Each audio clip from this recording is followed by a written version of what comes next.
Le SNETA-FO, Syndicat national de l'enseignement technique, action autonome, force ouvrière. Être au SNETA-FO, c'est agir pour l'enseignement professionnel. Le statut de fonctionnaire d'État, des personnels, des PLP et CPE formés, respectés et justement rémunérés. Des moyens nécessaires pour la formation de nos jeunes.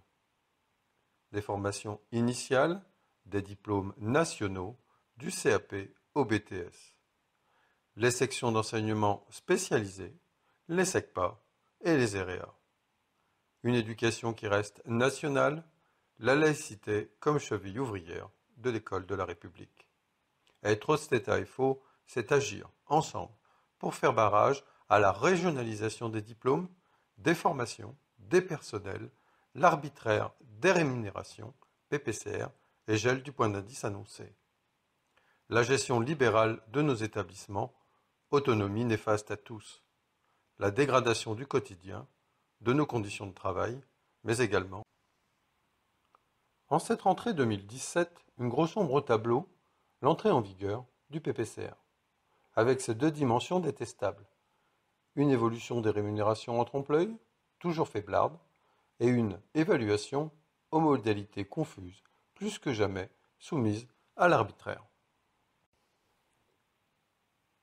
Le PPCR, c'était l'intention irrépressible du précédent gouvernement, comme une fuite en avant, faire passer à tout prix ce PPCR, que notamment le SNETA-FO rejetait.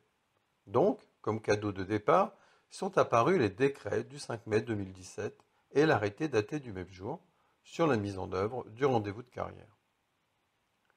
Dans ces deux volets, rémunération-avancement, puis évaluation, le PPCR met à mal les personnels, leur statut, renforce l'arbitraire du chef d'établissement, conforte l'individualisation de la rémunération et des carrières, méprise les enseignants en leur octroyant honteusement des fragments de rien et fragilise leur devenir. Les grilles indiciaires. Dans les trois grades, classe normale, hors classe et classe exceptionnelle, des PLP et des CPE, sont-elles en vigueur à compter du 1er septembre 2017. Ces grilles tiennent compte du changement indiciaire de janvier dernier. Seuls les indices des échelons 1 et 3 changent ce 1er septembre. Sont donc concernés les stagiaires et les néo-titulaires. Tous les indices doivent changer en janvier 2018. La classe exceptionnelle est mise en place à la rentrée, mais les commissions qui décideront des promotions se tiendront dans l'année scolaire, avec effet rétroactif sur la rémunération. Le rythme d'avancement, désormais unique. Tous les PLP et CPE sont reclassés dans les grilles ce 1er septembre 2017. Pour ceux de la classe normale, le reclassement se fait à numéro d'échelon identique. Par exemple, un collègue à l'échelon 6 de l'ancienne grille devient échelon 6 de la nouvelle. Pour ceux de la hors-classe, c'est bien différent, puisque le numéro d'échelon diminue d'une unité. Un collègue à l'échelon 5 de l'ancienne grille passe à l'échelon 4 de la nouvelle. Pas d'incidence sur la rémunération.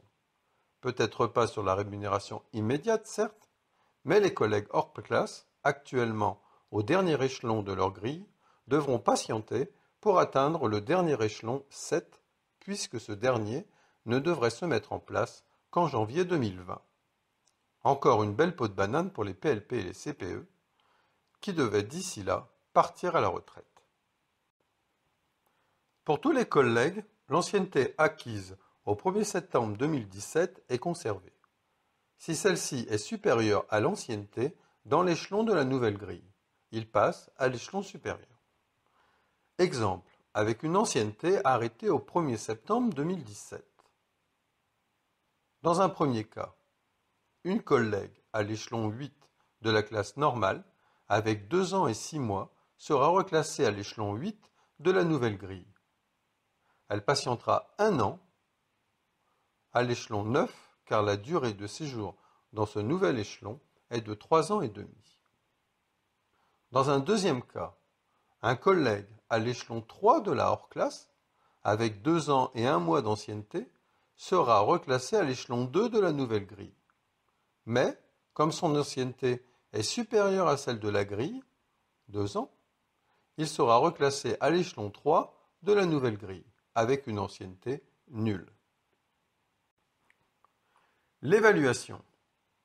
Désormais, la valeur professionnelle sera appréciée à l'occasion de rendez-vous de carrière, déterminant pour l'obtention d'une promotion. 2. Pour la réduction d'ancienneté d'1 an, dans le 6e et le 8e échelon. 1. Pour le passage à leur classe. L'accès à la classe exceptionnelle étant apprécié à partir d'un compte-rendu portant sur l'ensemble de la carrière, rédigé par l'inspecteur.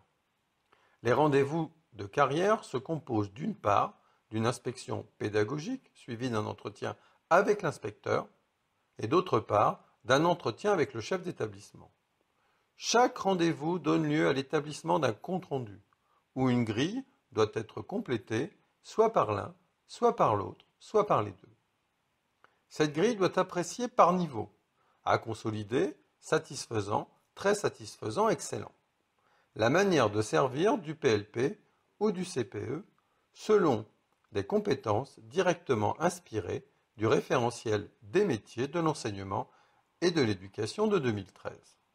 Or, qui dit compétence dit incompétence. Et le sort réservé à nos stagiaires en témoigne. Ils vont être davantage licenciés. Le SNETA-FO s'oppose donc à l'application du nouveau mode d'évaluation, qui laisse l'arbitraire s'installer et met en danger notre carrière.